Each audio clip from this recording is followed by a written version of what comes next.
selanjutnya kata sambutan dari Bapak Kasipakis Kemenak Kabupaten Rokan Hilir oleh Bapak Suhaimi SAG. Kepadanya majelis mempersilahkan. Bismillahirrahmanirrahim. Assalamualaikum warahmatullahi wabarakatuh.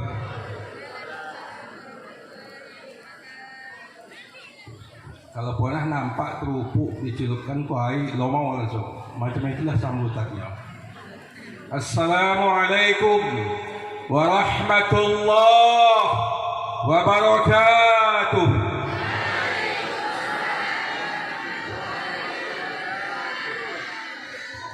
Mentang-mentang lah awak ambil datang.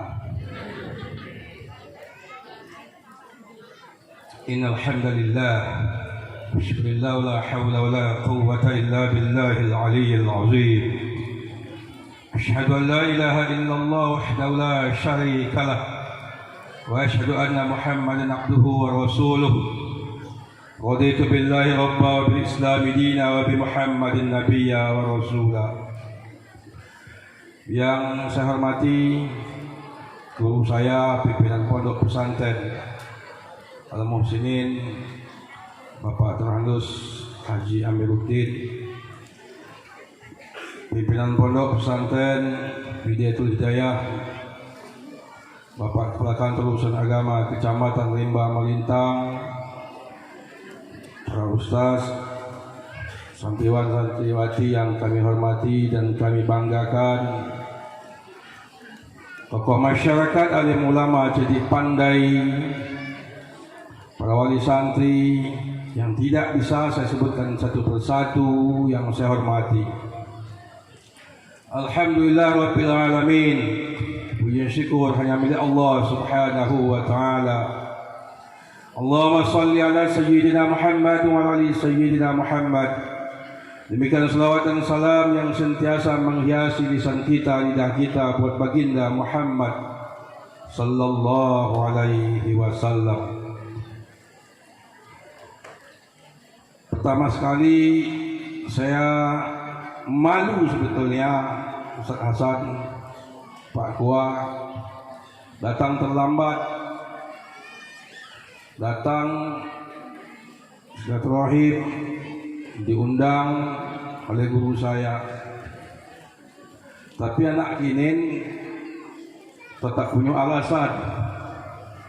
Yang pertama, Pak, sekarang sedang sibuk MTQ di Bagan. Pagi ikut di Masjid Agung Al-Ikhlas itu musabaqah hadis. Hadis itu 100 tanpa sanad dan 500 pakai sanad. Atau aku terbalik ya. Lanjut, saya musabaqah hadis, musabaqah tahfizul Quran 20 dan 30 juz. Nah, singgah sekejap walawa wajib lapor wajah. Tengah perjalanan 3 kali menelpon Pak Haji Sadan. Tak ada angkatnya, gua mati sekira. Akhirnya beliau kontak saya tanya, hujan siko Pak Haji. Nah, kalau hujan aku santai sikit. Kebetulan Pak Amir saya di rumah Kemelajang, belum sarapan, singgah saya Tanah Merah. Agak hati saya sampai saya ke siku daya Pak belum sambutan lagi. Tapi begitu keluar siap sarapan, siap bayar, aduh peluang datang. Maksud uang datang itu uang lebagat ini ya, singgah di dompet yang sama, berkombo lo seleok 2 leok. Nah, itu agak lambat sikit. Nah, dalam kesempatan awal ini kepada kita semua, dalam tertib acara saya baca ada sambutan Kakanwil Kementerian Agama Provinsi Riau. Kebetulan, saya bukan kebetulan sebetulnya, karena dalam takdir Allah itu tidak ada sesuatu yang disebut kebetulan. Dalam waktu yang bersamaan, saat ini Pak Kepala Bidang Pendidikan Agama dan Keagamaan Islam yang membawahi pondok ini berada di Bekasi Papi, Pak. Kepala Seksi Pondok Pesantren Pak Dr. Haji Fahri MA pun ada di belakang CPAP. Pertanyaannya, kenapa tidak bisa ikut bersama pada kesempatan hari ini? Jawabannya adalah tepat jam 8:30 tadi waktu Indonesia bagian Barat sedang dilaksanakan final musabaqah karya ilmiah penulisan Al-Quran. Semalam penyisihannya di MAN Bagan Api mulai pukul 9 pagi sampai pukul 17 WIB sampai jam 5 petang. Bawa penyisihan. Ada 6 orang final, tak masuk limbo tandaan. Tanyalah apa sial tu Pak Kuang, Tuan Khalifah. Entah masuk final dari limbo atau tidak, wallahualam. Jadi beliau-beliau ini, Pak Fairuz dan Pak Fahri ini adalah Dewan Hakim. Mau tidak mau, beliau menyampaikan salam, titip salam Pak Suhaimi dengan keluarga besar Pondok Pesantren Al-Muhsinin. Assalamualaikum warahmatullahi wabarakatuh.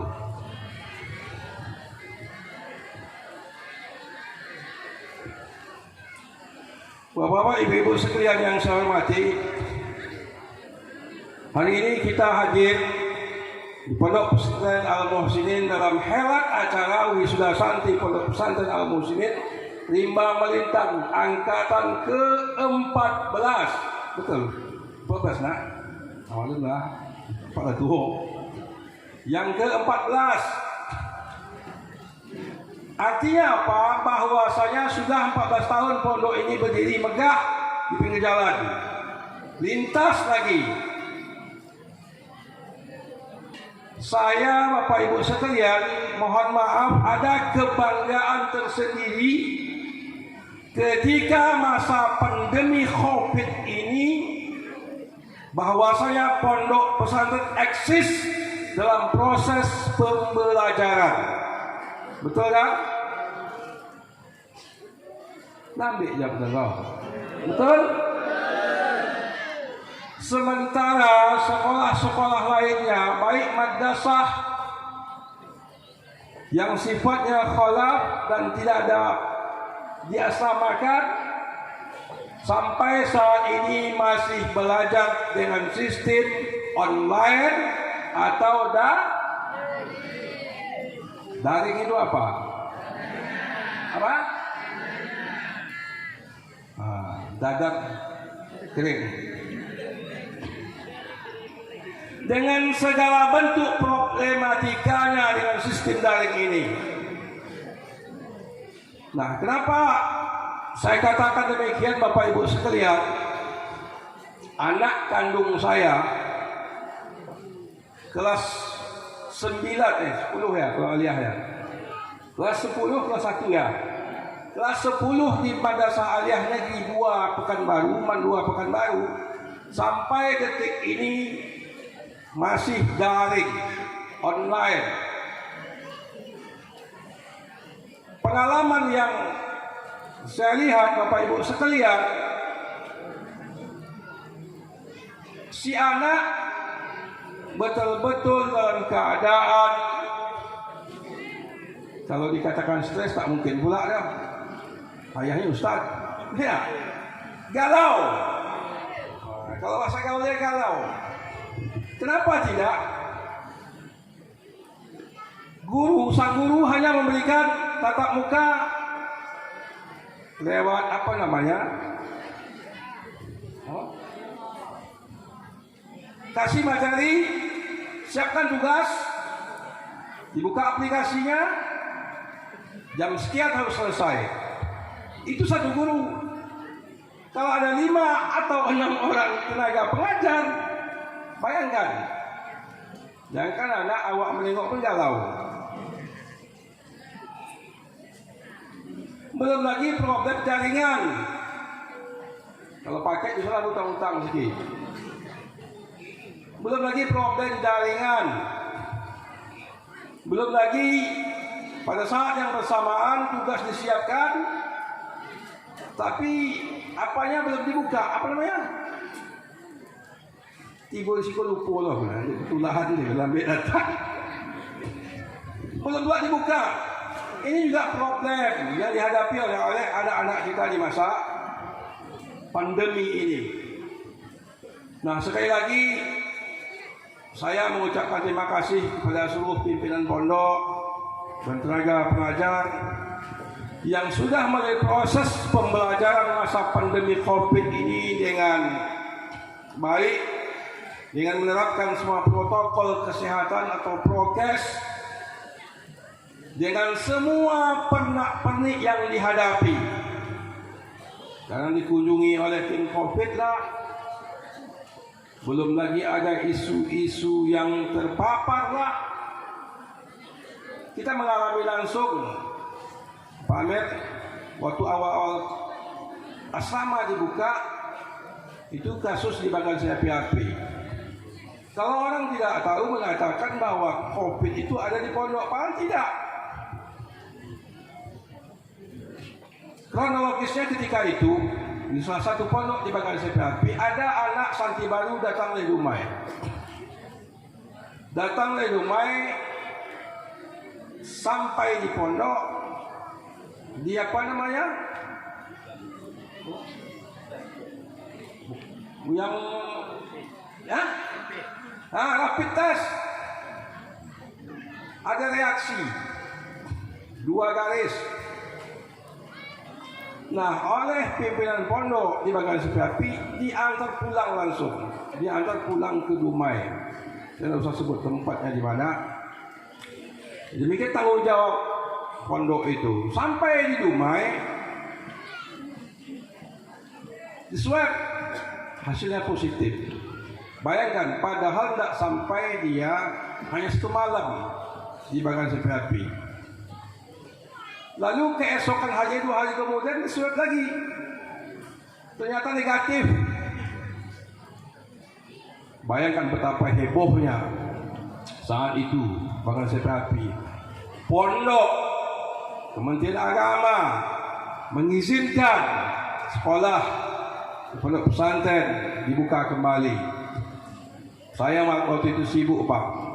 Mulai tanya Ustaz Haji Hasan, semua pimpinan pondok, kita minta mereka berapa data jumlah santri yang masuk asrama, karena diminta oleh tim gugus kabupaten.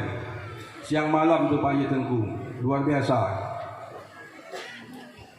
Nah, oleh sebab itu kepada para wali santri, orang-orang tua, ini adalah salah satu nilai betapa keberkahan yang diberikan oleh Allah Subhanahu wa taala ketika kita semua memasukkan anaknya ke pondok pesantren. Belum sampai 2 minggu yang lalu ada dari pihak UIN datang ke sini ya Pak ya. Yang datang ke sini Bu Dr. Hajjah Alfiah MA, orang Mentalis. Datang ke Bidayatul Hidayah. Tujuannya adalah sosialisasi tentang ma'had, apa nama ma'had apa ya? Inti sekolah. Kalau ada anak santri kita yang tamat mau masuk ke UIN, disediakan asrama, kan gitu Ustaz? Itu gitu Pak ya. Kalau ada anak santri kita yang masuk ke UIN mau diasramakan, boleh, dengan catatan mahasiswa baru pada semester 1 disediakan.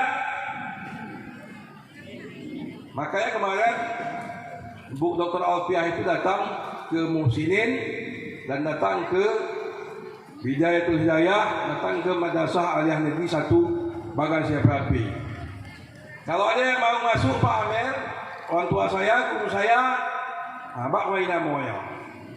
Kalau cakap sama nak Ibu Alfiah tu tak di hotel tidurnya di rumah saya. Kono dulu waktu kuliah satu kos sama rumah saya dan ada kaitan keluarga. Kemarin dah saya khabar juga tu Mbak, saya manggil tak ibu. Besok mbak kalau ada yang dari bakal api, mohon bantu. Tulis sajalah mi namanya. Begitu bahasa beliau, Pak Kuat. Artinya apa? Sudah ada celah, ada pintu yang terbuka lebar bagi anak-anak kita yang ingin diasramakan di UIN, Universitas Islam Negeri Sultan Syarif Qasim Pekanbaru. Kepada anak-anak kami kami ucapkan tahniah dan selamat. Jangan hanya sampai di sini menuntut ilmu pengetahuan. So, kata Imam Syafi'i, makin ku dapatkan sesuatu itu, makin tahu aku akan kejahilanku atau kebodohanku. Banyak berdoa, bersyukur kepada Allah Subhanahu wa taala, kenang baik-baik jasa kedua orang tua. Orang tua kita, balik kita dari asrama, belum sampai kita ke rumah, di depan pintu dia tunggu semua mak ayah gitu. Betul kan? Betul kan? Saatnya kita diantar balik ke asrama, diantar dah masuk ke kamar gitu, dah siap semua sekali, barulah dia balik. Kalau orang tua yang tak sampai menghantar anak ke asrama, tunggunya depan pintu, tengoknya, dipandangnya, hilang kita, baru dia masuk ke dalam rumahnya balik. Keberkahan hidup kita ada pada lafaz-lafaz doa kedua orang tua kita. Itu yang harus diingat. Saya ulangi, keberkahan hidup kita ada pada lafaz-lafaz doa kedua orang tua kita. Orang tua itu mendoakan kita mulai kita dalam kandungan sampai orang tua kita itu berpisah roh dan jasadnya, baru berhenti orang tua itu mendoakan kedua kepada anak-anaknya. Itu yang harus diingat. Sebab ketika keberkahan itu tidak ada, apapun usaha yang kita lakukan semaksimal apapun, tanpa ridha Allah, mustahil itu akan kita dapatkan. Yang kedua, ingat jasa-jasa guru kita, ustaz kita, ustazah kita. Ketika Anda sudah berhasil, di kemudian hari tidak ada yang namanya mantan guru, tidak ada yang namanya mantan ustaz. Satu alif yang mengajarkan, maka dia adalah guru anak-anakku sekalian. Saya bukan pencitraan. Begitu turun ayahanda Pak Haji Ahmed tadi, langsung saya kejar. Saya salam, saya cium tangannya. Itu prinsip hidup saya. Karena orang tua saya juga mengabdi sebagai guru 36 tahun sampai akhir hayat. Sedikit saya cerita Pak Kuah. Waktu masih Kabupaten Bengkalis, saya di Kuah Kubu, rapat kerja di Bengkalis. Pas arah balik di pelabuhan Bengkalis, baru sama-sama balik ke Dumai, ada almarhum Pak Haji Budiman, kepala MTS saya. Ada Pak Darawi juga guru saya. Semua ramai di situ kumpul. Saya salam, saya cium tangannya. Semua orang heran, kenapa cium tangan Pak Kuah? Ini guru saya. Kalau tak ada beliau secara lahiriahnya, maka saya tak akan ada di pelabuhan ini. Tak akan bisa kita sampai sarjana, sampai berhasil tanpa ada tanda tangan wali kelas kita waktu kelas 1 SD. Semester 1 ada tanda tangannya pada ijazah SD. Buku rapor kita kelas 1 SD. Kalau TK tamat dia TK. Jadi kalau guru yang berhasil, guru yang melihat anak yang berhasil, dan sang anak itu tetap hormat sampai kapanpun, insya Allah bahagianya luar biasa. Satu hal Sampai saat ini kalau ada guru saya yang berpulang ke rahmatullah, selagi saya sehat ada waktu bisa sampai saya mencoba untuk ikut minimal satu gayung saya siramkan ke jenazahnya. Itu mesti ditanamkan, berazam dalam hati dan pikiran anak-anak sekalian supaya keberkahan itu ada sepanjang masa. Itu saja, minta izin Pak guru saya. Sebetulnya kalau guru itu nengok anak muridnya lah mau pidato, biasa dia ya Pak saya. Yang tak boleh lah mau pidato, awak mewakili pejabat, Haji Sadan. Awak tu kan mewakili pejabat, diwakili oleh, itu tak boleh lah menunjukkan kepintarannya. Istilah waktu yang lebih lama, biasa-biasa aja. Pak Gua ya, terima kasih atas segala kekurangan. Usikum wa nafsi bittaqwallah. Assalamualaikum warahmatullahi wabarakatuh.